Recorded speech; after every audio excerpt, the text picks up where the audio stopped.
Welcome back, fellow armchair generals. This is Gamer 1745 here with my continuing playthrough of Hearts of Iron 4 with Black Ice, and of course we're playing as Japan. We are seeing how well we can crush China. In this game, it's been a real challenge, at least for me.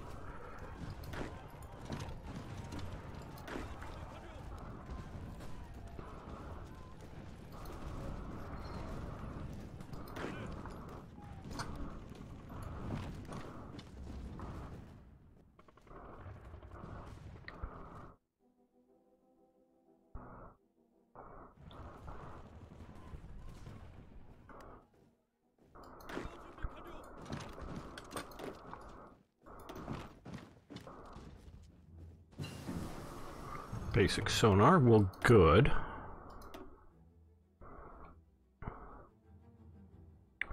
Air warning radar. Another thing, Japan did have radar, and it got better over the war, but it was never very, very good. Okay, JP, that's cool.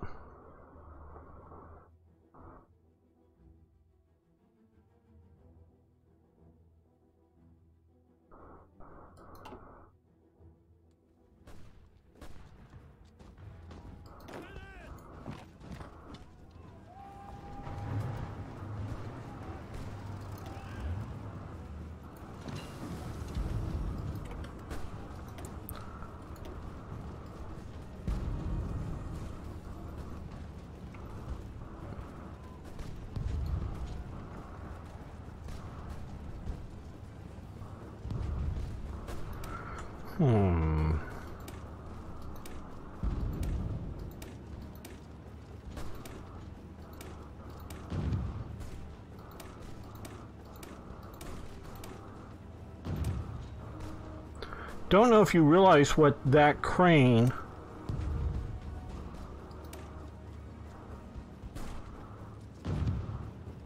okay, a trio of air, these are aircraft carrying submarines. These are these? No,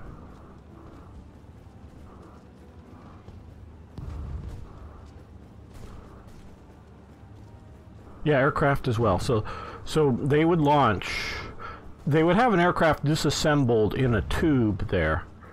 Not quite as good as the I-400s, the 400 and 401 at the end of the war, but these each carry one aircraft for scouting mostly type duties.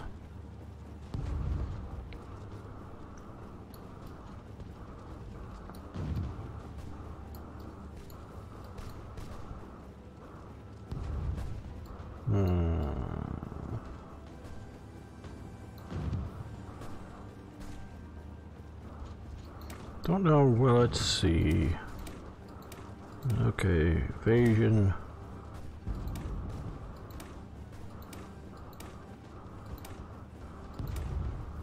These look better, let's research those. Japan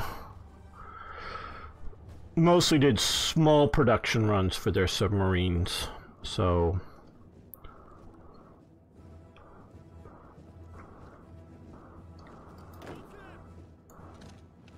they didn't,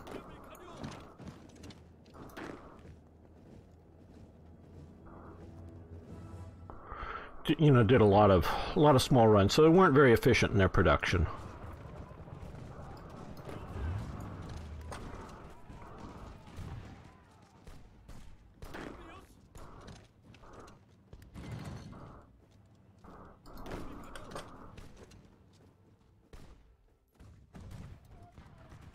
Yeah, we're gonna have a few of those. They're cool. They're the nation that did the most of them. France had only one, the Sakuf, and Britain had one or two or something in the 20s. They didn't keep them very long.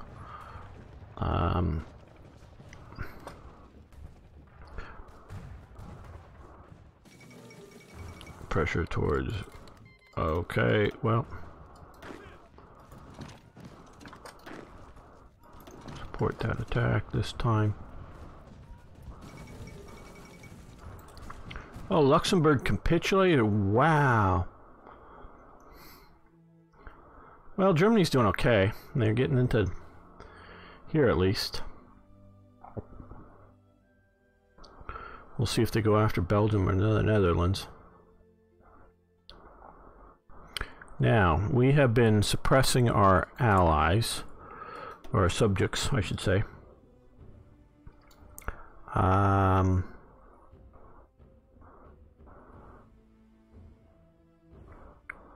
We gain conquer focus here, but the main big thing, well, we can do this. So let's go. Let's see if we can get Indochina. There we go.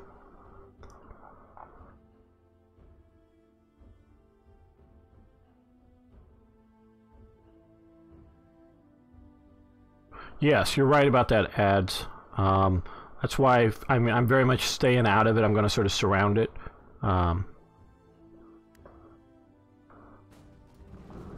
We're going to take down nationalist China first, and then okay, yeah. Oh, come on.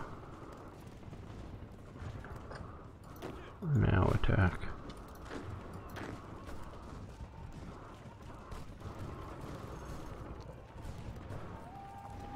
Pocket within a pocket.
I think we'll send you back this way.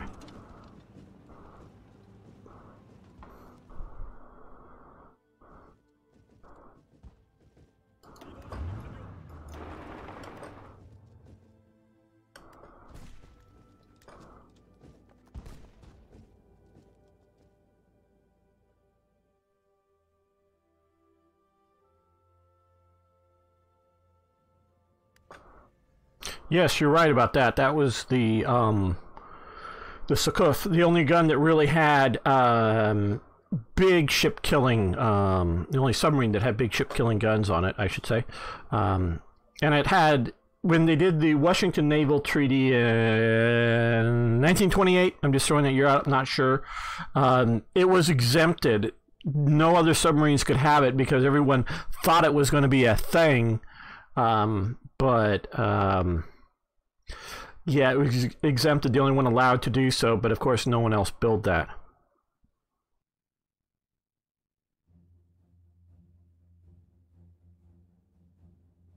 Oh God, railways would change everything so much. You're so right, Django, like we were talking about.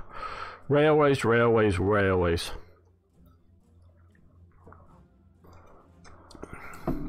That's one of the main reasons why, I mean, we can talk about how realistic this is currently, and this whole game is actually this one is fairly realistic in that China is just super huge to take. And, you know, how do you eat an elephant? In lots of small bites. And that's sort of what we're doing here, of course, lots of small bites. But,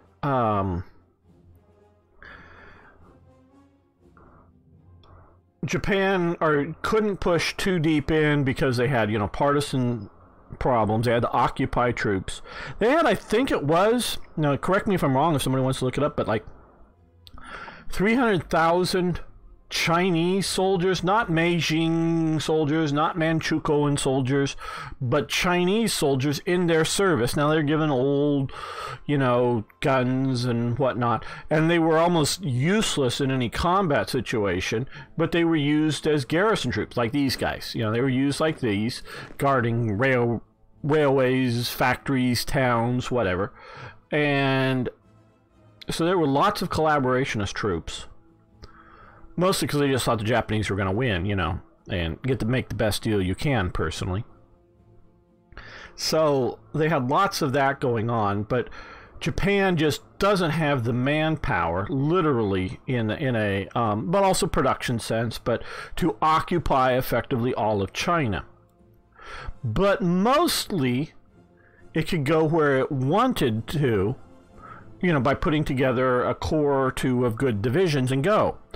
But if it got too far out of the railway network, it starts starving. So you needs the railways.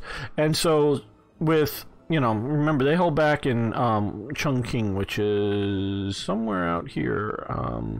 Presume it's on the map here, maybe. Because Kunming was sort of the end of the Burma Road, if you will. Okay, yeah, here, Chongqing. There it is. I guess that's it. Just spelled not the way I'm used to seeing it. Probably a more correct, non-anglicized version of it. They were able to hold, you know, the approaches to it just because it's a limited front, and the Japanese are at their sort of end of their supply tether.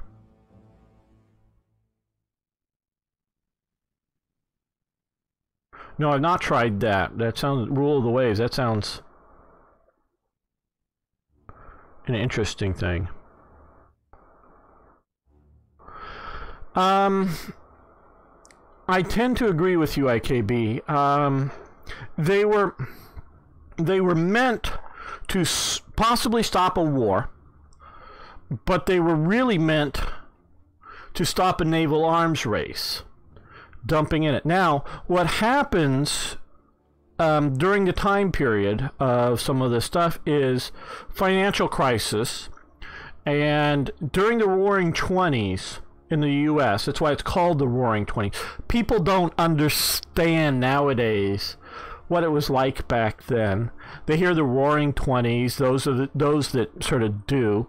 And they think of, that's roaring because of the, you know, Thompson submachine gun fired in gangster shootouts. No, it was the Roaring 20s in America because it was the greatest economic boom, basically, America had ever seen. It's just that post-World War I boom for about 10 years. There was a brief sort of less than a year, or definitely less than 2 years within it, sort of a mini sort of depression, but because it had a Republican hands-off president, they go, yeah, you're out of job, wait a few weeks, you're going to get better. And they did get better, and it roared up. It took a Democrat, FDR, when it got a depression, to just really kill the economy, and creates a Great Depression, which even some modern Democratic Congress people thought, well, I don't know what was so great about it, but, you know, Great Depression, you know, depressions can be great. I forget which one said that, or words to that effect. No, it was great because it was really, really bad. Had they kept building arms during some of those time periods, particularly in Europe, there were lots of shipyards that were idled, a lot of other things that could have been building naval arms, and great ads. And that might have evened out some of the economic problems. It might. I'm not saying for sure. you know, how it works out. And it's interesting. Of course, you're right, Ads. Traders are seldom popular. Traders, of course, are just basically losers, because if you win, you're not being a trader. It's really interesting, and I get this from multiple things. A lot of Chinese, now maybe they all happen to be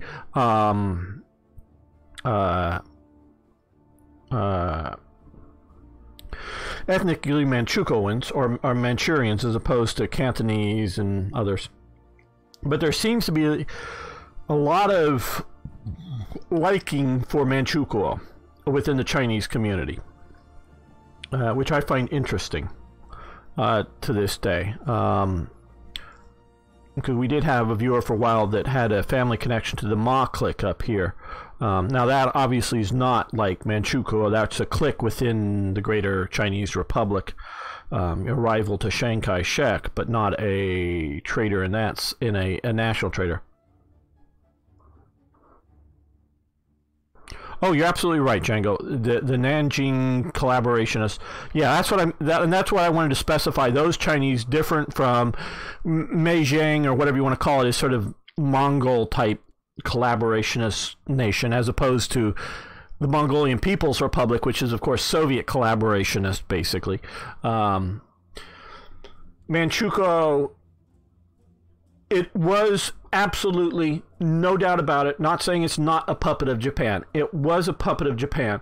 But there is also a national raison d'etre for Manchukuo.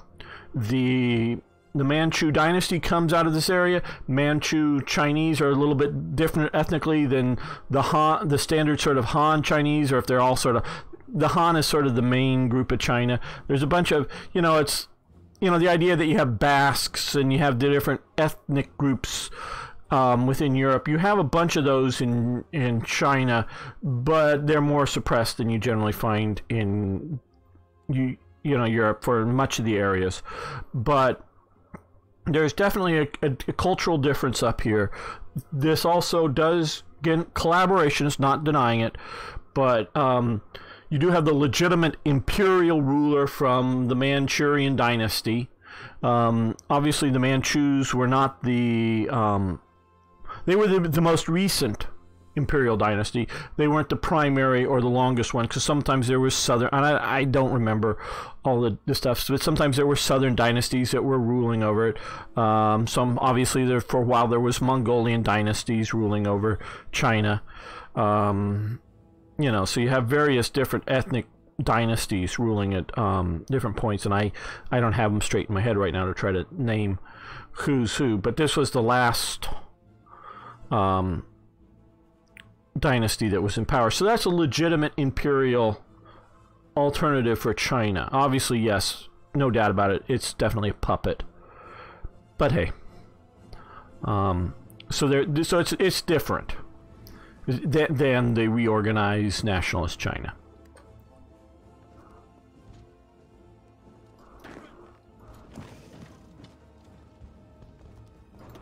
Okay, you get there, you keep holding there, you're pushing into there.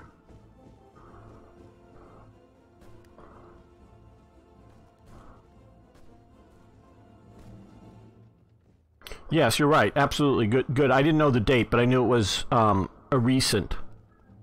In the perspective of Chinese history, and that sort of big, long perspective, it was very much a recent sort of dynasty.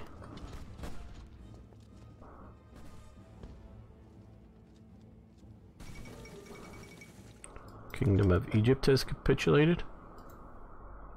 Oh, Italy's doing good. Didn't even know they were in the war, really.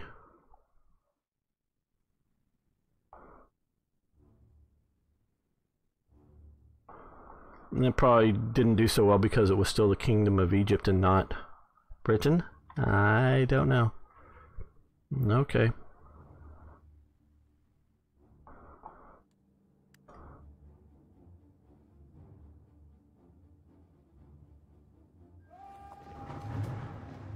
Yeah, they definitely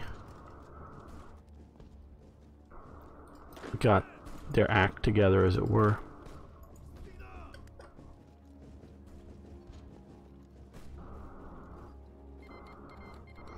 Okay, they're going after the Netherlands now.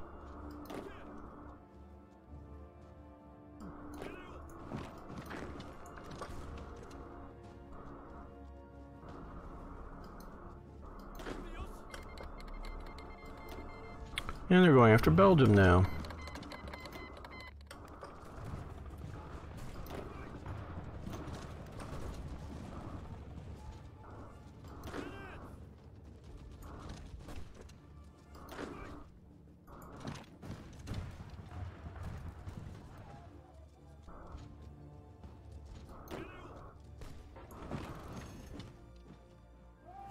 Now back over here. Little worried about down here, so let's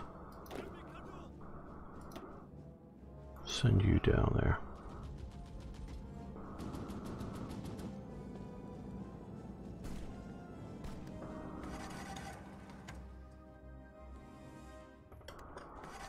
Yes, I almost started offensive in the east, but got to focus here first.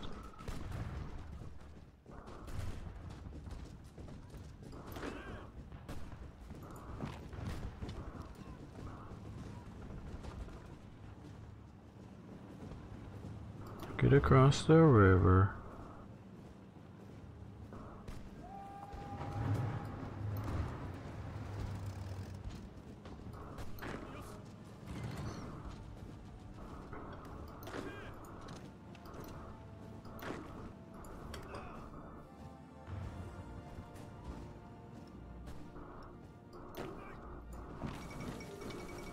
Belgium has capitulated. Okay, well, good.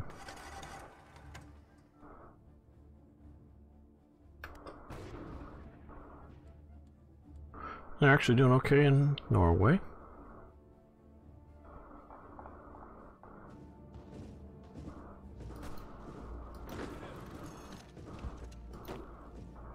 And we overrun somebody. I hope we overrun them as opposed to we're overrun.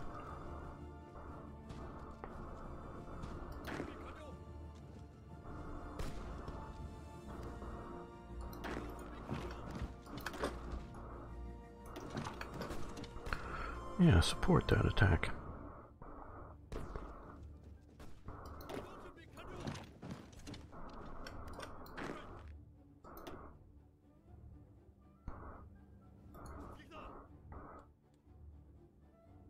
Now, how is our kind of... Okay, they're trying to repair things in China. Yuck.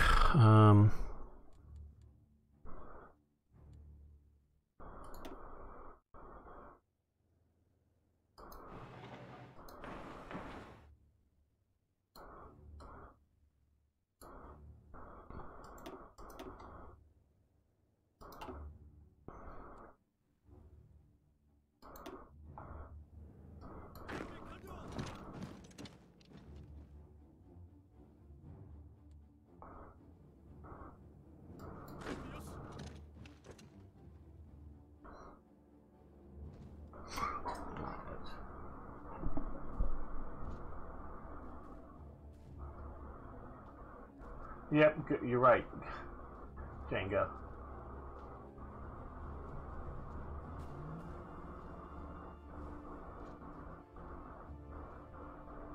There's command. Oh, you're right. Command points. Yes, you're absolutely right about that.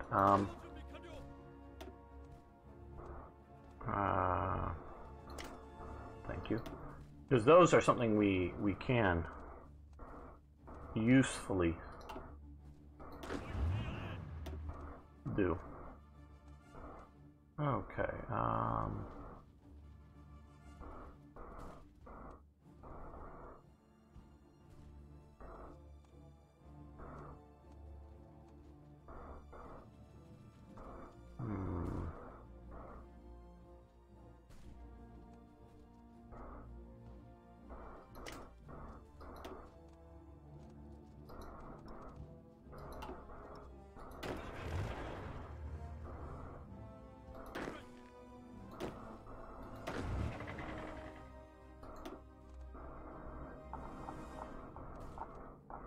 Okay, well, we have lots of things.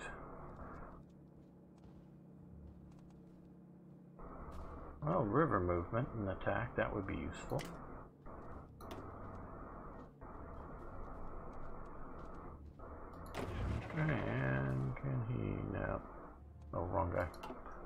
Yep, no, okay. There we go. Junking, is it open? Where? Yes, you're right.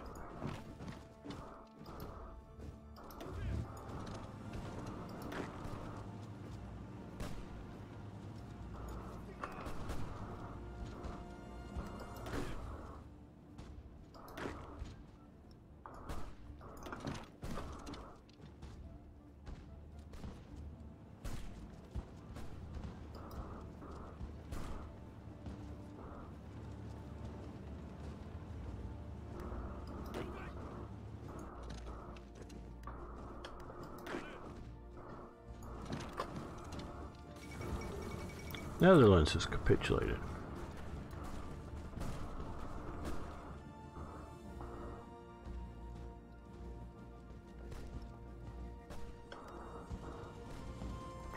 Okay, well.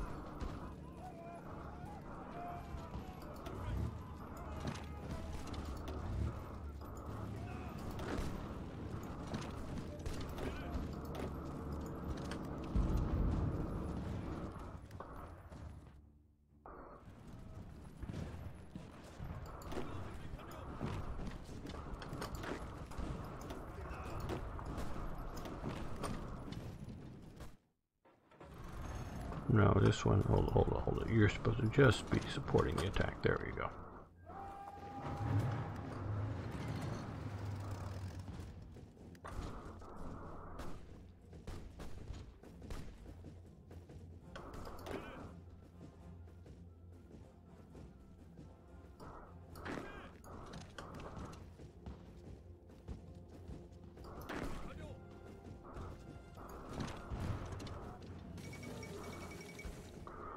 Mandatory Palestine has capitulated.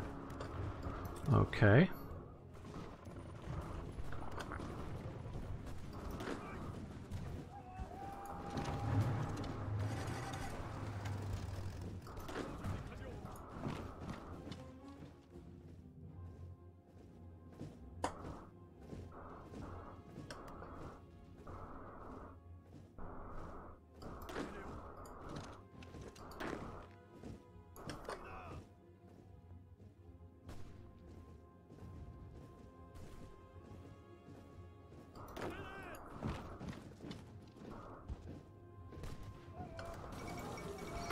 Emirate of Transjordan has capitulated. Is Italy doing a good job? I guess. Though this has happened like historically. Yeah, it's interesting. Italy had a larger army, probably a better equipped army in the Ethiopian theater than the British that were attacking it, but they just sat on the defensive and got defeated in detail. So it was larger, not necessarily better, I didn't say that, but, and because size isn't, you know, the only determinant. And who wins the battle, of course, but I think better equipped. Doesn't mean it's better, just better equipped. Okay, we are in 1940, so, but we don't get any new stuff until 41, so let's, yeah.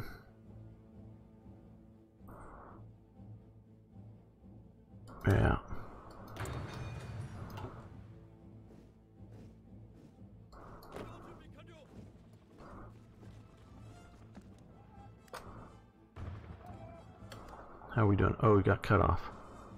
Oh, who the hell are these people?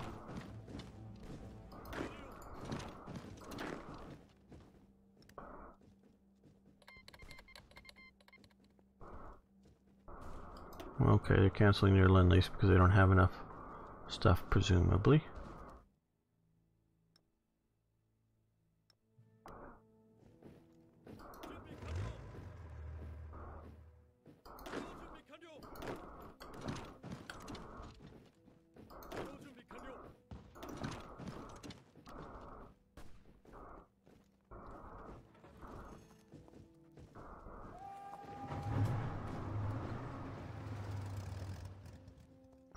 There was a good amount of Somalian Eritreans in it, but I think even the Italian, Italian National. Now, I'm not going to argue that the Italian National Army, made up of Italians, did have some great will to fight. They didn't. That's the problem. But it was also a command problem as well. I would say. It most assuredly had some local troops in there, but in no way a majority. At least that's my understanding of it. Okay, well, you don't need to stay there. You can come here. You. And you. Sort of wanting to maybe see if we can sort of pocket this up here as well. Okay, well.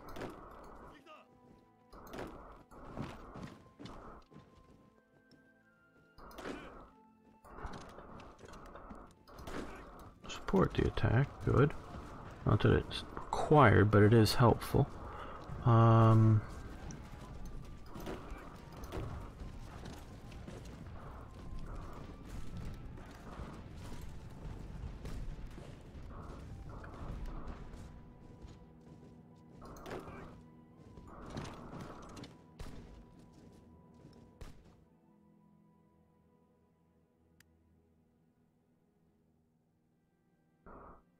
Yes, you're right, problem. I agree with that.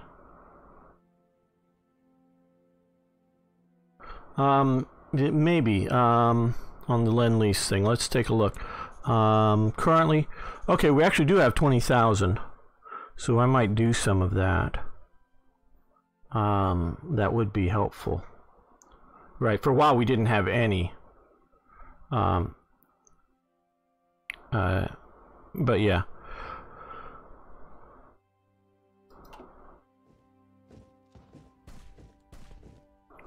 That would be a good idea.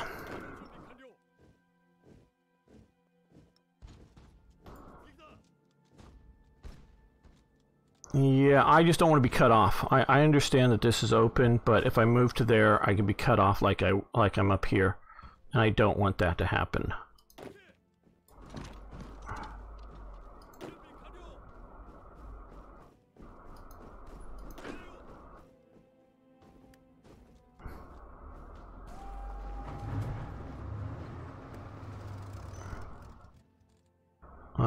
Well.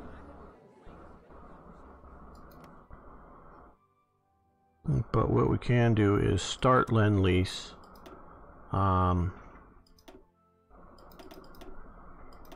At 20. And,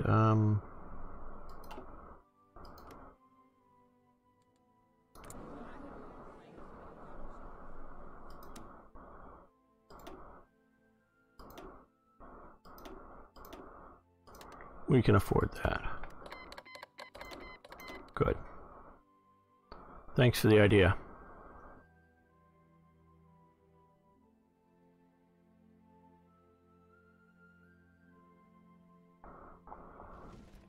Well, actually, currently, for production, I am producing several types. Got just your pre-war infantry, which yeah, sort of the Arasaka, or what we commonly call Arasakas.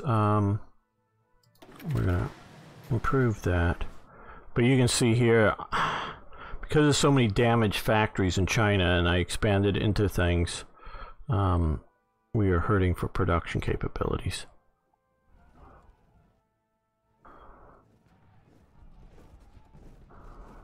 Why are they retreating back into my territory there? I don't get that one.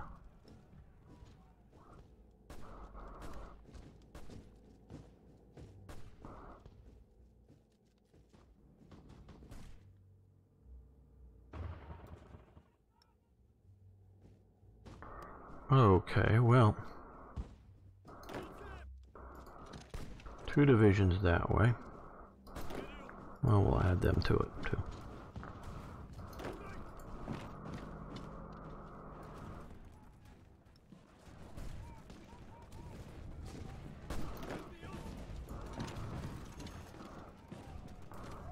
now that that will connect, now we can go down there without major fear of being cut off.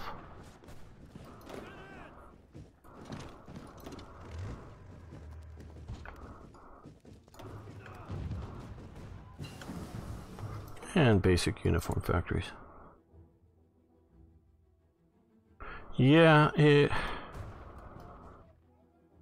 it's not a bad idea.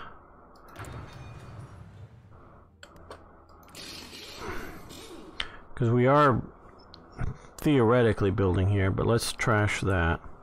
We were at one point, till when I was able to control the territories.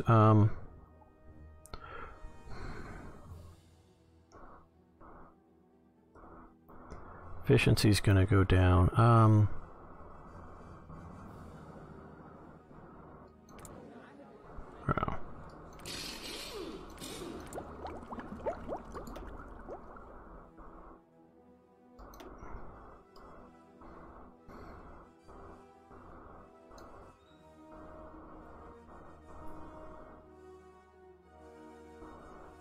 Question is do I wait a little bit and research that? Well, no, it's light infantry, sorry. Yeah, this is the next type 99s. We need to research that before we improve anything. So, no problem. So, but yeah, the Type 100, which I stopped, but we haven't been producing any in a long time.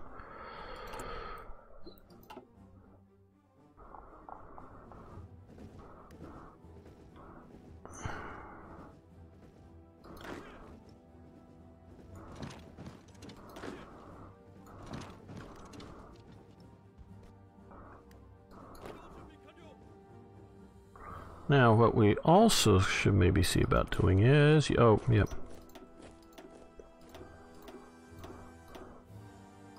Because we're doing this, and so hopefully either... either we'll use them for occupying China, or occupying Indochina, or a little bit of both. Okay,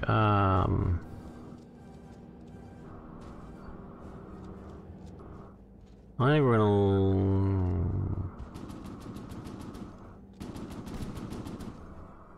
gonna leave that. Well,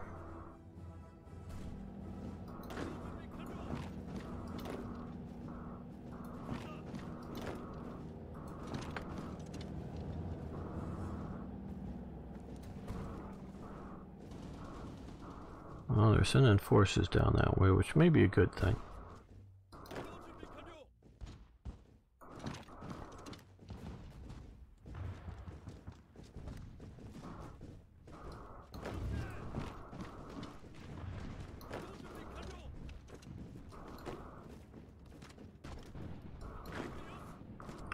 Actually, let's get them there quick.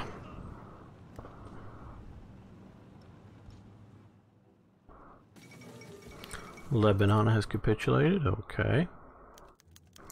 And we have another wounded for 90 days.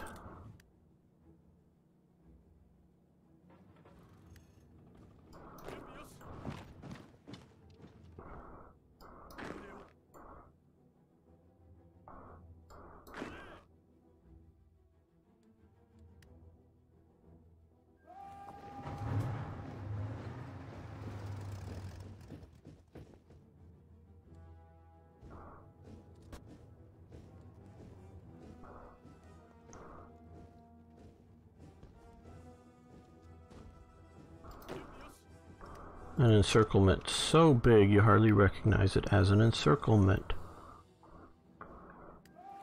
Okay, well now that we've got that, retreat back out, retreat there to maintain cohesion.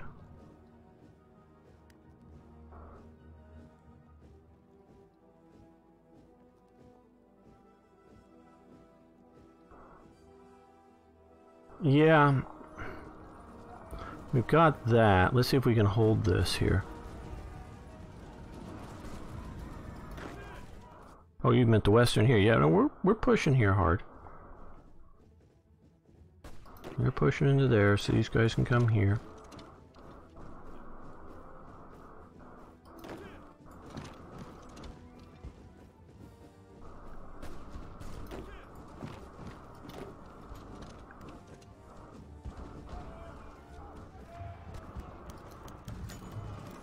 Present us with an update of forces in the field. Okay, so we now have large army. Great.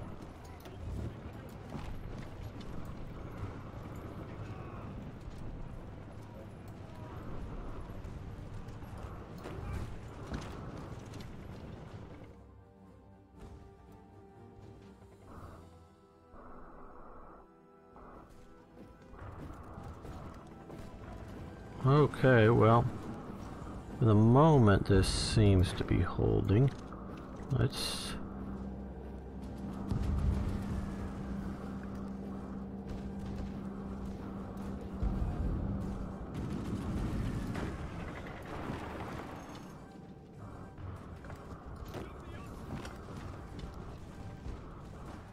push on that pocket. That's quite a few divisions there.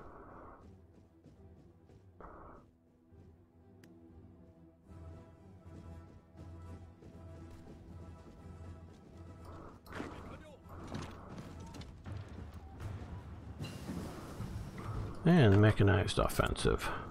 Hopefully we went down the best branch for us.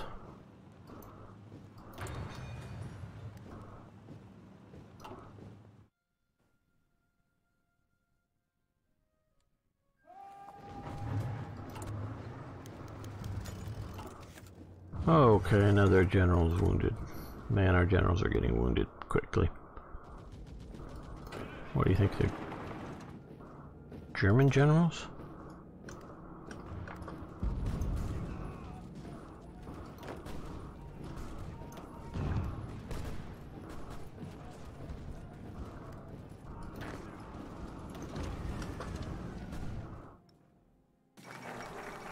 Okay, demand French Indochina. Italian East Africa has capitulated.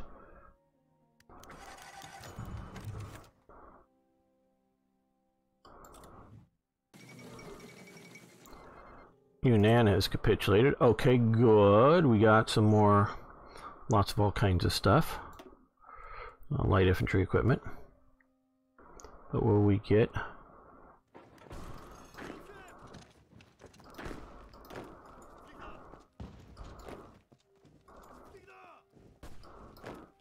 Indochina, we've demanded it.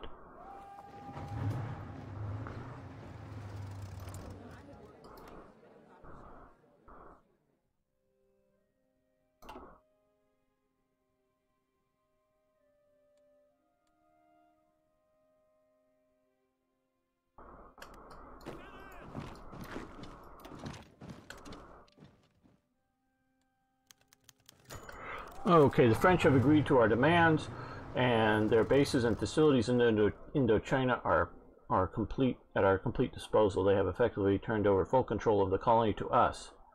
Okay, we become owner of Indochina.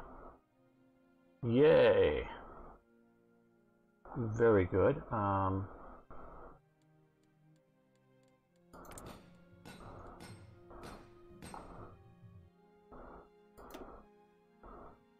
don't know how much that's going to help us with industry, but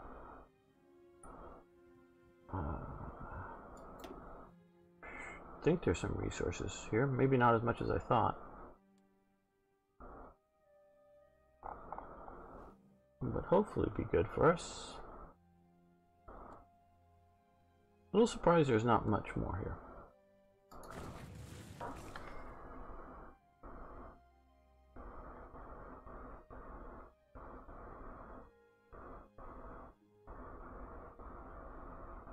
You're absolutely right. What was it, LP? Those are very good things to do. It's just a matter of, oh, you stop your attack. You guys take me to there. Once we get this done and we can shift our production, because right now, of course, anti-tank makes no sense, But once we start facing the Americans, it does again. Make a lot of sense. And let's save this.